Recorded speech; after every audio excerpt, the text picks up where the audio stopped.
Hi there. In this video, we're going to show you how to install a glued-down engineered hardwood floor.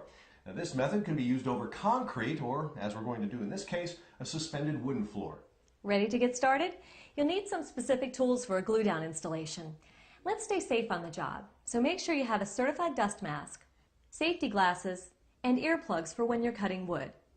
Now for the installation tools, you'll need a tape measure, pencil and paper, utility knife, chalk line, a miter saw or circular saw for cutting to length, a table saw or saber saw for ripping to width, hammer and nails, pull bar, blue painter's tape, Armstrong Pro Connect glue or Bruce Everbond, and adhesive trowel.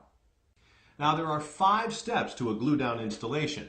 The first is getting ready, installing the first row, installing the rest of the floor, installing the final rows, and finishing up the job. I'll take the first step, getting ready. This involves getting the wood ready and taking some measurements.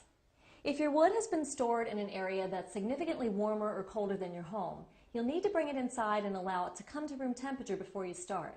This minimizes any thermal growth or shrinkage. Next, you need to decide how to install your flooring. Running the planks parallel to the windows will accent the floor the best. It's your choice, but we recommend you run the planks perpendicular to the floor joists. This will give your floor greater stability. For this installation, we're running the planks along the longest wall of the room. Now, to determine how many planks we'll need, we need to measure the opposite direction, across the width. When you're measuring, make sure you subtract a 1/4 inch for expansion for the first row and a 1/4 inch for the last row. Now you take the width and divide it by the width of the board. You probably won't come out with an even board. If you have more than half a board, you'll be fine. You don't need to change anything. But if the numbers show you'll end up with a narrow piece for the last row, you'll need to do a little more math. Take the total, add it to the width of the plank, and then divide by 2. You'll then need to rip the boards for the row that goes along the wall. One thing to be aware of, if you're installing your floor in an older home, say 60 years or older, measure very carefully. The walls may not be parallel or straight. Okay, those are all the preliminary steps. You're ready to start installing your floor.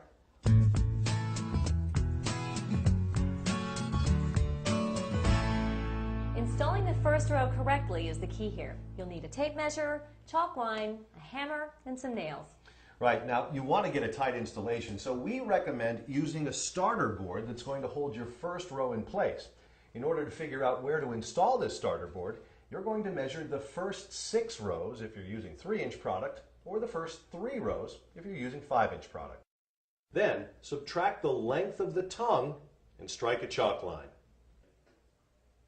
Now you take a 1x2 board or another narrow board that's sturdy and align its backside with the chalk line, like Audrey's doing here. Then drive a couple of nails in to hold it in place. But don't drive the nails in completely because you're going to need to remove them later. Next step, spreading the adhesive. Here's a tip. Put some tape on your trowel so it'll be easier to clean later. Before you spread the adhesive, you need to decide how large an area you're going to cover. A cool trick is to strike a chalk line every 4 to 5 rows. This will give you a manageable area to spread. You want to apply the adhesive in even strokes.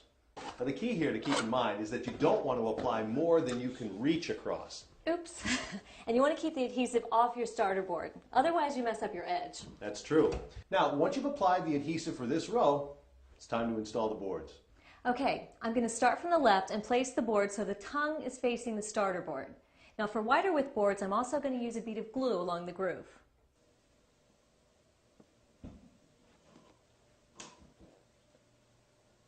Then just continue laying the boards in until you get to the end.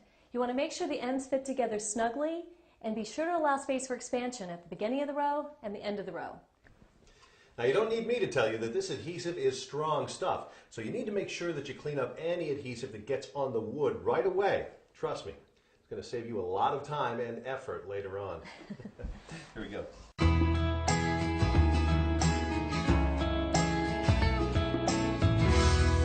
Well, one down and several to go.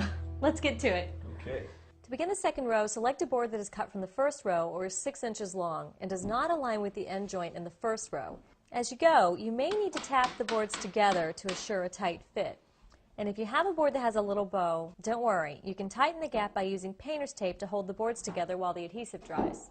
You'll probably need to cut the last board in your row in order to make it fit. As long as the leftover board is longer than 6 inches, use it to start your next row. Now you'll just repeat this process for the rest of the floor. And make sure you maintain that 6-inch spacing between end joints for the best appearance. As you're moving along, make sure you pay special attention to the ends of the boards. You want to get them in nice and snug, so simply use a pull bar to get them in tight. Last row. Now at the last row we had to rip the boards lengthwise in order to get the right width, and chances are you're going to have to do that too. Once you have that done, spread the adhesive and install the boards. Again, a pull bar can come in handy here. I know we keep repeating this, but it is very important. You want to make sure you get these boards tight. Okay, we're almost done, but not quite there yet. Now that we've got the last row installed, we've got to go back and remove the starter boards and replace them with the real boards. Next, we'll apply the adhesive. Then we'll set the boards next to the first row we installed and tug them into place using a pull bar. Audrey will continue to lay in the boards until she's done with all of the rows.